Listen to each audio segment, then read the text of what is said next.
Welcome back to my disembodied voice. Now, for as long as there has been a society, humans have had to deal with incarceration and insulation when it comes to the protection, benefit, and furthering of its kind. Now, the reason I chose those particular two words is because one involves locking something in, and the other is about locking everyone else out. After all, when you go to bed at night, you will lock your front door, put on your security system, and simply make every effort possible to secure your home and insulate yourself from the dangers of the outside environment. Now, when it comes to incarceration, we have very strong connotations and assumptions when we think of prisons. To state the obvious, you are put in prison as a punishment for a crime and to remove your rights as you have broken the social contract that we all take part in day to day. Also, in terms of when it comes to things like murder or extreme violence, people are incarcerated for punishment, and the length of the sentence or the specificity of the institution you are detained within, in terms of be it a psychiatric hospital, standard prison, or a supermax facility, are all taken into account for the risk the person poses, because it would be catastrophic if the perpetrator were to ever escape or be around anyone, sometimes even fellow prisoners, without appropriate supervision due to their propensity for violence, sexual torture, or the sheer chance that they will murder more people. And because of the dark history and the very nature of prisons, be it from medieval dungeons to modern day systems of human immersion, all the way to the human rights debate of mass internment like the prison Seacot in El Salvador, overall, prisons and the dangers of what is locked within is a great source of inspiration for movies. And it doesn't have to be about humans when it comes to something being incarcerated. After all, anyone who has ever visited a zoo will know that animals are kept behind bars and cages of different security levels due to the hazards they would pose if unleashed upon waddling families and obnoxious children that must look so tasty to a bored lion or an agitated tiger. Now, not all monsters are caged and they can still be scary. Take Jaws, for example, where the shark was kept off-screen for the majority of the film and was happily swimming beneath tasty bathers. However, the shark was confined to the ocean. In other words, it was hardly going to start walking across the beach and biting people's heads off. But the terror was in not seeing the shark and putting vulnerable and, I assume, tasty humans inside that environment, and an environment that they don't belong in: water. You see, we like water, but we're not equipped to live in it. So whenever people went into the ocean in Jaws, the feeling was that we were stepping beyond the guardrails, our guardrails of safety, and diving into a shark tank unprotected. Whilst on the land, there was no risk and the ocean became a forbidden realm, one that, if you entered it, there was a relentless monster swimming just below you. However, what Spielberg did in Jaws, which I am aware was due to a faulty mechanical shark, he would later use to another great effect in Jurassic Park. And by that, I mean holding back the reveal of the most carnivorous creatures for the purposes of impact and fear. So, as we have strong psychological connotations, reactions, fears, and even nightmares about what would happen if there were no bars to hold back the monster, or if the worst of the worst were to escape from a supermax prison and creep back into society, join me for today's video as we look at why the caged monster is such a scary prospect. Oh, and spoiler alert ahoy for the first Jurassic Park, Jurassic World, Silence of the Lambs, Hannibal, and The Exorcist 3. Right then, let's crack on. Now, as it's one of my videos, we're going to follow a flow-through chart, and today's topics are show or tell, assaulting the senses, fear the needle, overkill. Okay, Now, we are drawn to scary films because of psychological tenets, connotations, theories, and factors which intrigue our brains, such as catharsis, subconscious mind, curiosity, thrill, escape from reality, relevance, unrealism, and imagination. Now, to have a successful monster, be it a fantasy creation, a real-world creature, an alien, or an even more metaphorical monster label that we attach to a human being, these antagonists need to be volatile creatures that cannot be beaten down or controlled by shining a light on them. And if the writer wants them to have a long-lasting appeal afterwards, they need to be treated with respect, worshipped with awe, and have the presence and revulsion to live long in the memory as a fearsome fixed point of our lived experience. After all, just think back to that first time that you saw the T-Rex stomp out of its paddock in Jurassic Park, or when Bruce the shark in Jaws first appeared, or when John Doe held out his blood-soaked hands in Seven. You can remember the first time you saw these monsters, and it stays vividly in your head as these memories are now embedded into your hippocampus, which is the epicenter of the brain's memory bank. And when it comes to a monster, be it the reveal, the situational prospect for chaos, or the inevitable demonstration of its power and ferocity, the horror film has a choice to make when introducing you to the scary beast, which it will hopes will scare you for the next 90 minutes or 2 hours. And that choice is show or tell. If our monster is hidden or about to be unveiled, what is the scariest way to introduce it, immerse us in its ominous brutality, and make us fear for its escape? Now, it's a basic writing tenet that we show, don't tell, and that means that we glean information about someone through their emotions, actions, and display of power rather than have someone stand there and reel off dialogue about how this person is dangerous and this animal's locked in a cage because it's very dangerous. Honestly, it's dangerous. However, when it comes to show or tell, which we're doing in our flow-through chart, we're going to break that convention a little bit here and have periods where we do tell, don't show. Let me explain. Let's start with Silence of the Lambs and Hannibal Lecter. In Silence of the Lambs, Clarice Starling is trying to become an FBI agent and is currently undergoing her training. However, with a woman skinning serial killer on the loose, she is sent to talk to the notorious killer Hannibal the Cannibal, who is in prison in Baltimore. The aim is to get Lecter to help on the case, as the police and the FBI are running into dead ends and any kind of progress would be welcome. Especially as a high-profile young lady has now been kidnapped and they have mere days to save her before Buffalo Bill skins her. But the problem is that Hannibal Lecter hasn't helped them in any way previously, so Jack Crawford decides to send a pretty young lady to appeal to his nature. After all, Lecter's been in prison for some time and is only human. Maybe a nice young lady will appeal to his proclivities.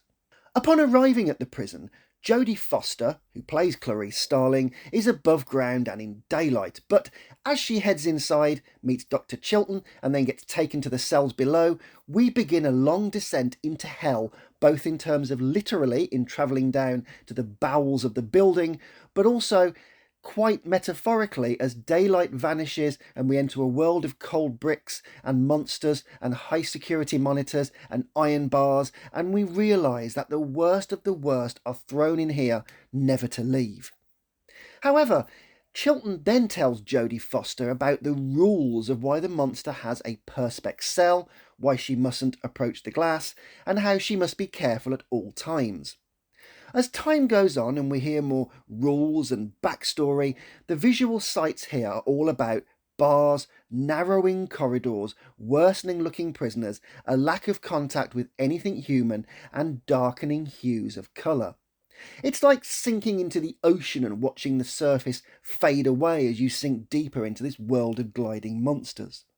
As I have stated before in my videos, we get all our information through the senses, and when we are dealing with a visual medium, like film, sending direct signals that we're going deeper into a building using the connotations of bars, heavily locked doors, going downstairs, removing the outside world, dimming the light, narrowing the spaces and the environment. It all builds dread as we're taken deeper into this journey as a voyeur. However, it's here, at the very end, before Clarice is about to go and see Lecter, that Chilton holds a picture which we aren't allowed to see, and, bathed in a very symbolic blood-coloured red light, we get the ominous story of a nurse whose face was bitten when she leant over Lecter, and how the doctors had to reset the poor woman's jaw and saved only one of her eyes, and how Lecter's pulse never went above 85, even as he ate her tongue. And it's quite right that we don't see the picture, as our imaginations are much more worse than anything we can see. But it's crucial that the rules, the assault on the last victim, and his propensity to eat a raw tongue are all explained through tell, because before we meet the mild-mannered sociopath who is at the end of the corridor, we need some aoral information to go alongside the visual immersion, so this monster is set up as something special. Yes, there is show, but that's all about the prison. But you can't show Lecter doing these things because it kind of would reduce the impact, as I will get to later in Hannibal. So telling us just how bad he is goes alongside the visual information and helps build the picture. In Jurassic Park, meanwhile, after the initial thrill of seeing herds of herbivores and bathing in the majesticness of the park, the gang are taken to the raptor pen. The raptors aren't seen, instead buried in vegetation with a high cage sticking out of the ground. Yet we hear them. We hear the screeches and growls, and, seconds later, we hear them eat a live cow which is lowered in. Just watch this first introduction to the raptors and just listen to how the noises work.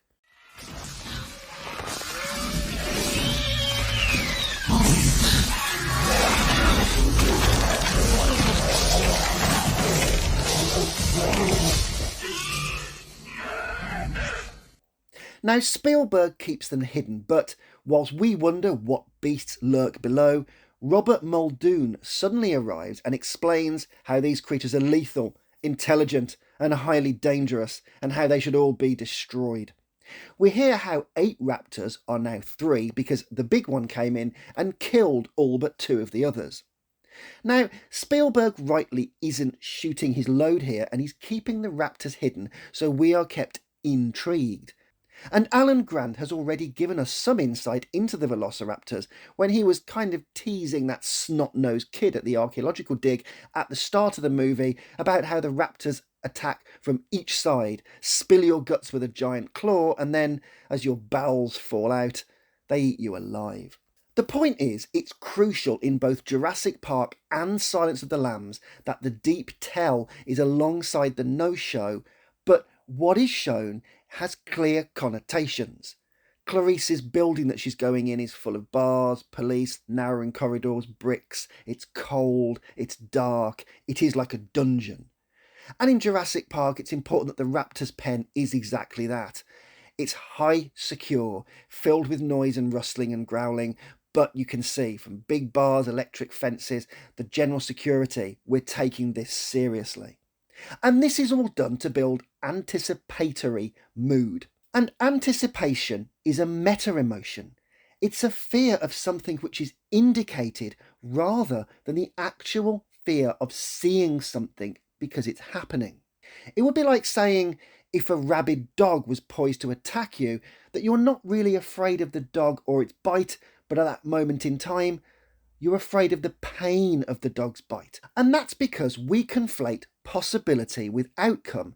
Basically, that means it's not that we're scared of the raptors at this point, but after being told about their lethality and then hearing them shred a full cow in seconds, we are now afraid of the jaws, the teeth, the pain, and the possibility of the escape more than we are afraid of seeing the beast itself. Lecter is the same. It's about the anticipatory fear which is built up and then the dread as Jodie Foster is told, "Closer, closer," when she knows that getting too close to the cell is dangerous. We aren't as such scared of Lecter, We're scared of the pain and damage Lecter will do and how it would hurt and deform us if he were to attack us. And by telling us explicitly in the early stages, rather than seeing a horrific montage or having a violent act shown to us before the big reveal, our anticipation is ramped up and we are immersed by our brains interpreting both aural and visual information, seeing and hearing, and then this feeds our imaginations.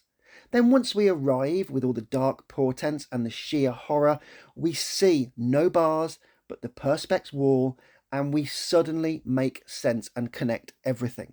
The cannibal is indeed dangerous. We've gone past the weirdos rubbing themselves or moaning or shouting or rocking in a corner, and now we have this man, polite man, standing up in a very different cell, a cell that we mustn't get close to. It truly is brilliant. In other words, when we do finally see the raptors and Lecter, we are now scared of an inevitable outcome. Basically, if these people were to escape, the pain and mauling which would occur if the electric fence failed or the perspex cell wall was removed. And it's this anticipatory fear which now holds us, and the connotations of the cell, the paddock, and the electric fences or depth of the building or the lines of armed guards, it's all there in our minds. And all this anticipatory fear, the meta-emotion, has been implanted by the movie by using something called assaulting the senses. The human brain encodes everything via the stimulus of the five senses, and the limbic system has a strong reaction to anything which triggers the threat response, which means we are now on edge and awaiting the worst outcome. Our movies are using colours, sounds, noises, scale, framing, and other techniques to imply weight, isolation, size, ferocity, darkness, and we are being given supplementary aural information alongside this, which is helping to immerse our imagination into the visual scenes that we see on the screen. And this is a primal technique which taps into the biological systems of our fight or flight and primes us for aversion to any threats by readying our bodies to react.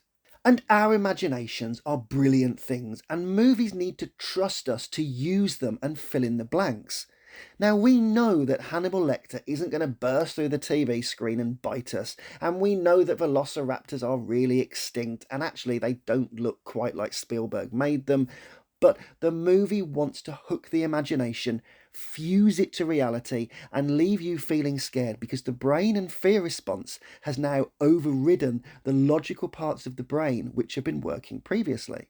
And it does this by triggering the brain's relay station via anticipation, imagination, and the evidence of what we can see, and it activates a part of our brain called the thalamus. Your thalamus is your body's information relay station. All information from your senses, except smell, must be processed through your thalamus before being sent to your brain's cerebral cortex for interpretation. Now, your thalamus also plays a crucial role in sleep, wakefulness, consciousness, learning, and memory.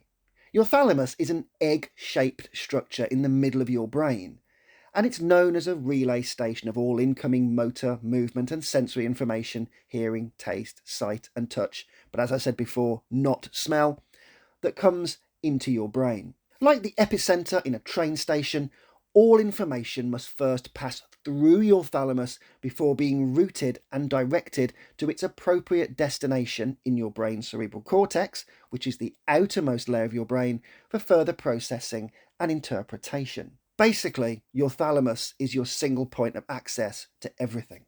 And your thalamus, like I said before, has many functions. So let's have a good look at the thalamus and what it does.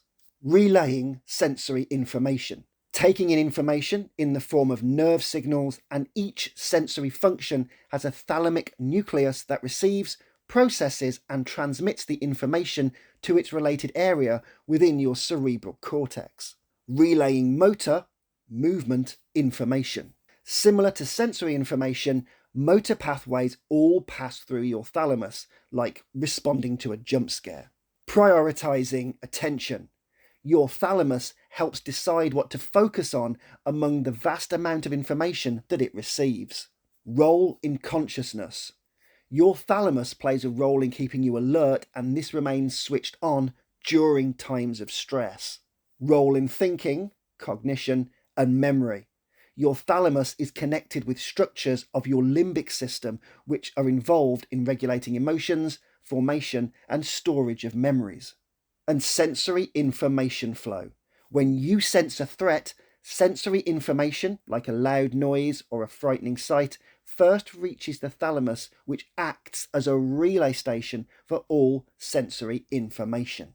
The thalamus's role is to relay threat information to the neocortex, the thinking brain, for further processing and interpretation, which then can activate the amygdala, which is the emotional brain. And the amygdala's quick response makes a rapid decision to initiate the fight or flight response, triggering the release of stress hormones like adrenaline and cortisol, which prepares the body to react quickly. Following that, the cortex and neocortex also receives information from the thalamus, allowing for a more careful and slower judgment of any potential danger. But if we are truly frightened, then we get something called the amygdala hijack, which initiates the fight or flight response before the neocortex has time to fully process the situation and overrule it. By this point, we are lost to fear and struggling to process rationally because of the thalamus. So, as movies want to assault the senses, absorb you, and play between your imagination and the evidence of the images on screen, your body and your mind is feeling everything through the meta-emotion of anticipatory fear, and at the very peak of this, we come to fear the needle. The prospect needs to feel worse than the outcome, and when the outcome finally arrives, our expectations are fully immersed in catastrophized dread via our imagination. Now, it was Alfred Hitchcock who once stated that there is no terror in the bang, only in the anticipation of the bang. However, although we aren't talking about a jump scare here, we are talking about the worst case scenario of the beast being unleashed. So Hitchcock's quote is kind of on the money. You see, without the rules, the dread, the show, the tell, the tone, the lighting, and all the other information interpreted through the senses and shown in the fear of the characters on screen, when the monster does finally escape, we wouldn't feel the fear of the barricade, locks, and safeguards which are now being removed, thus allowing the creature to roam free. If the creature's breaking free and it's been treated with respect, as I said at the start of the video essay, we feel and fear it. And it's here that imagination has played its part, as with everything that's happened and all the rules and all the things and all that anticipatory fear, that meta emotion, we are now fearing the pain. It's not so much fearing the monster, it's fearing what the monster will do, how it will hurt. And the reason I called this section Fear the Needle is because a lot of the time when someone goes to give blood or have an injection or gets cannulated in hospital, the sight of the needle and the fear of the imminent pain is so intense that people start sweating and go into a panic. But when the needle does finally break the skin, it hurts, but the fear of that metal going inside you and the dread of the pain is often worse than the actual needle hitting the skin. The anticipation of fear is worse than the actual pain that it inflicts. So that meta-emotion of anticipatory fear is worse than the outcome. Now, when the raptors escape or Lecter finds his way out via a cunning scheme of face peeling and clothes swapping, it's never going to compete with our imagination. But the very prospect of this monster escaping means that when it does finally happen, our expectations are fully briefed, the scene is set, the monster is finally loose, and there's going to be a lot of pain and suffering. In Jurassic Park, Dennis Nedry causes the park fences to fail, but as Muldoon quotes, even Nedry wasn't stupid enough to take on a raptor, so he leaves their fences on. The raptors are so dangerous that even the main human antagonist is scared of them. However, when they finally do reboot the system and get Jurassic Park online, all the fences have gone down and we see the shredded wires of the raptor paddock. Now we know they are out, and the prospect has now become the outcome, and we enter another phase, waiting for attack, waiting for that needle to hit the skin. In Silence of the Lambs, Lecter escapes and we see nothing of him until the final frame of the movie.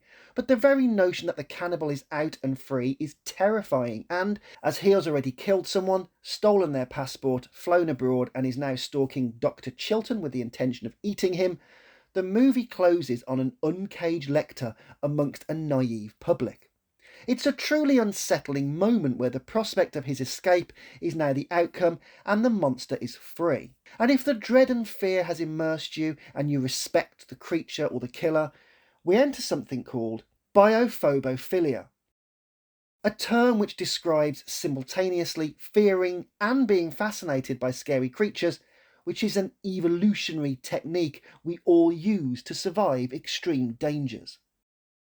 In other words, as we try to understand it, the only thing we have to fear is fear itself. In the movie Hannibal, Lecter heads to Florence in Italy for its history of art, culture, and its wonderful cuisine. He lives amongst normal people now, but when tracked by Mason Verger's thugs and also the doomed Rinaldo Pazzi, we see flashes of his brutality when he disembowels the naive cop and, at various other points, escapes being captured by either cunning and violence. However, like I said before, Lecter feels neutered and somewhat prosaic and dull, and away from the dread of his escape and the fear the needle catastrophizing from Silence of the Lambs, making him front and centre makes him kind of a Freddy Krueger wisecracking centrepiece of the franchise, and it removes all the bits our imagination previously filled in. The film also shows him biting the nurse who leaned over him. Remember, as I mentioned before in Silence of the Lambs, when Jodie Foster is given the picture we don't see, and Dr. Chilton explains about the pulse rate never going above 85, even as he ate her tongue. Now, this is supposed to show unpredictability and horror, but once we see it and it removes our imagination, despite the fact his face looks rabid and enraged, overall he just looks a bit silly. It's a far cry from the monster in our imaginations who we were told ate someone's tongue and never got a heart rate above 85. That line was tell, don't show. But here we're showing.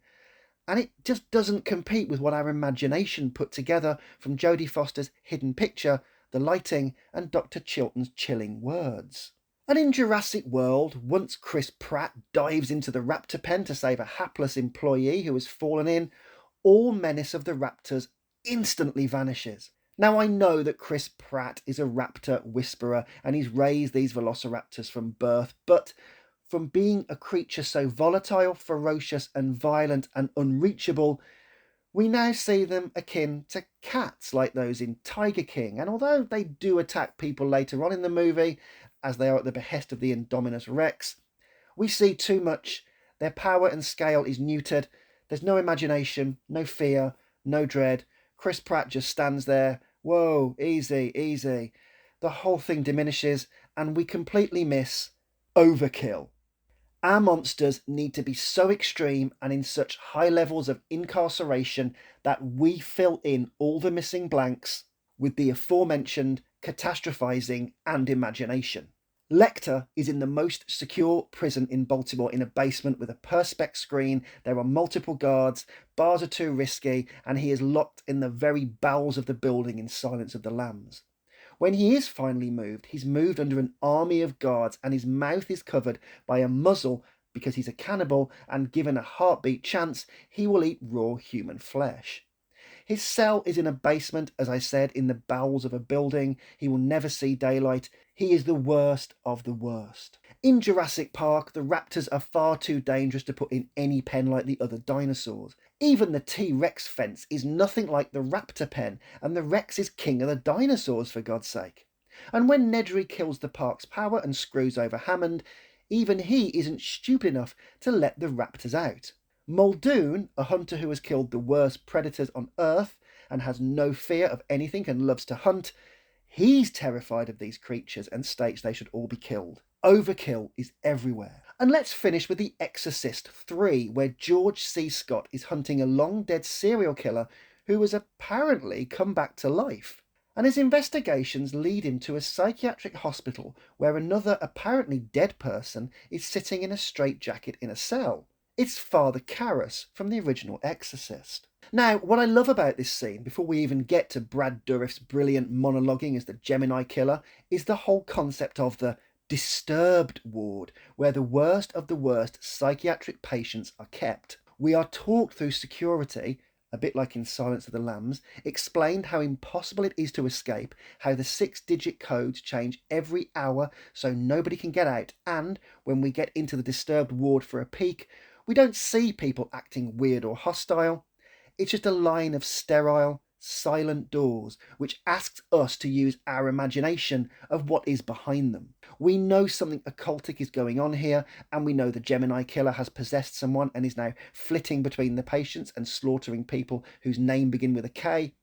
But that is the spiritual part of the film, and when it comes to the real world and practical part that our characters are bound by, just how on earth can someone escape a cell so secure? So the protagonist is confused, the audience is asking questions, but more to the point, we get the overkill of the overall setting. Also, judging by the rest of the patients we see in the insane asylum, just how bad do you have to be placed on the disturbed ward?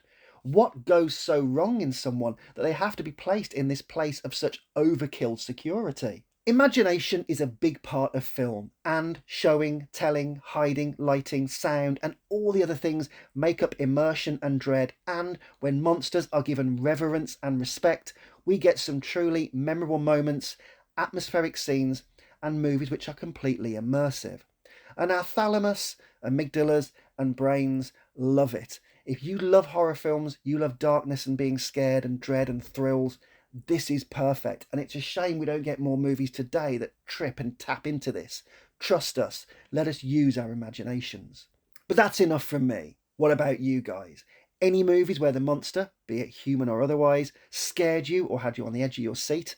And that's it for this week's video. So remember that psychology is cool. Please like, share and subscribe, as more subs means more vids, and even leave a comment or start a discussion, as healthy debate is always welcome on here. And as ever, until next time, you know the drill. I'll catch you later. His pulse never got above 85, even when he ate her tongue.